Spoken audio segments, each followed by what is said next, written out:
দর্শক, আজকের ভিডিওতে আমি আপনাদেরকে চায়নার চমৎকার দুইটি রাস্তা দেখাবো। এই দুইটি রাস্তার সৌন্দর্য দেখলে যে কেউ অবাক হয়ে যাবে। ভিডিওটা পুরোপুরি উপভোগ করতে থাকুন। শুরুতে এই রাস্তাটাকে দেখুন, প্রাকৃতিক সৌন্দর্যে পরিপূর্ণ, পরিষ্কার পরিচ্ছন্ন একটা চমৎকার রাস্তা। দেখুন কি সুন্দর, আর পাশ দিয়ে চিকন একটা পাহাড়ি নদী বয়ে যাচ্ছে, আর এখান দিয়ে গাড়িটা যাচ্ছে। আর এই রাস্তাতে কিন্তু মাঝে মধ্যে ঝর্ণা রয়েছে।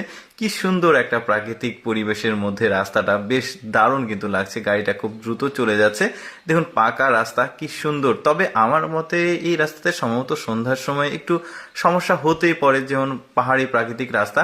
আর চায়নাতে ওরা একটা শহর থেকে আরেকটা শহর, ওই যে একটা ঝর্ণা দেখা যাচ্ছে যেটা বলছিলাম আমি, একটা শহর এবং আরেকটা শহরের সঙ্গে কানেকশনটা ঠিক রাখার জন্য ওরা চমৎকার চমৎকার সব রাস্তা তৈরি করে। তবে ম্যাক্সিমাম রাস্তাগুলো ওরা দুর্গম এরিয়াতে করে। এটা 2 লেনের রাস্তা, ওদের আবার সাইড আলাদা। আমাদের দেশে এক সাইড দিয়ে গাড়ি চলে, ওদের দেশে আবার দেখছি উল্টো ভাবে গাড়ি চলছে। যাই হোক, দেখি আমরা রাস্তাটা কি চমৎকার। রাস্তার যে পরিবেশ, সেটা নদী বয়ে যাচ্ছে, চিকন একটা পাহাড়ি নদী, পানি যাচ্ছে, আর তার পাশ দিয়ে রাস্তাটা। কি সুন্দর দৃশ্য। একটু আগে ঝর্ণা দেখতে পেলেন, এই যে এখানেও একটা ঝর্ণা ছিল, পাহাড় থেকে পানিগুলো নেমে এই নদীটার সঙ্গে সংযুক্ত হচ্ছে। কি সুন্দর দেখুন, একটা বলতে পারেন আপনারা প্রাকৃতিক সৌন্দর্যে পরিপূর্ণ একটা কমপ্লিট প্যাকেজ বলতে পারেন সৌন্দর্যের। কি দারুণ পাহাড়ি একটা রাস্তা, সবুজে সমারোহ রয়েছে এদিক দিয়ে। এই যে এখানে একটা ঝর্ণার পানি পড়ছে, দেখেছেন কি দারুণ, বেশ সুন্দর। কিন্তু গাড়িটা দাঁড়ালে হয়তো বা এখানে ঝর্ণার সৌন্দর্যগুলো আরো সুন্দর লাগতো। এই যে দেখুন কি সুন্দর রাস্তা, এখানে আবার পানি জমে গেছে, গাড়িটা কিন্তু এখনো চলছে খুব স্পিডে। সামনেও একটা ঝর্ণা দেখা যাচ্ছে, বেশ চমৎকার। এর পরের যে রাস্তাটাকে দেখাবো সেইটা আবার দুর্গমই, একদমই দুর্গম একটা রাস্তা। দেখতে থাকুন আপনার ভিডিওটা। এখানে গাড়িটা থামলো, এবার এই রাস্তাটাকে দেখায়। তবে এই রাস্তাটা যেটা দেখছেন, এটা একদম দুর্গম, পাহাড়ের একদম উপর দিয়ে চলে গেছে রাস্তাটা। আর আরেকটা ব্যাপার সেটা হচ্ছে যে এখানে গাড়ি নিয়ে যাওয়া যাবে না, এটা সম্পূর্ণ সিঁড়ির রাস্তা।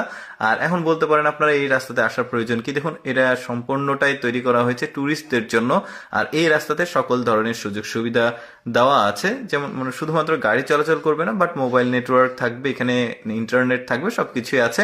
হোটেল আছে, কিছু রিসোর্ট দেখা যাচ্ছে। মানে প্রাকৃতিক সৌন্দর্য উপভোগ করতে আসলে কিছুটা সময় হয়তো বা কাটানোর জন্য একটা রিসোর্টের প্রয়োজন হয়, হোটেলের প্রয়োজন হয়, সবকিছুই রয়েছে এখানে। দেখুন কি চমৎকার, এই যে আলোর ব্যবস্থা রয়েছে, রাত্রের বেলা এখানে সম্ভবত লাইট দেওয়া হয়।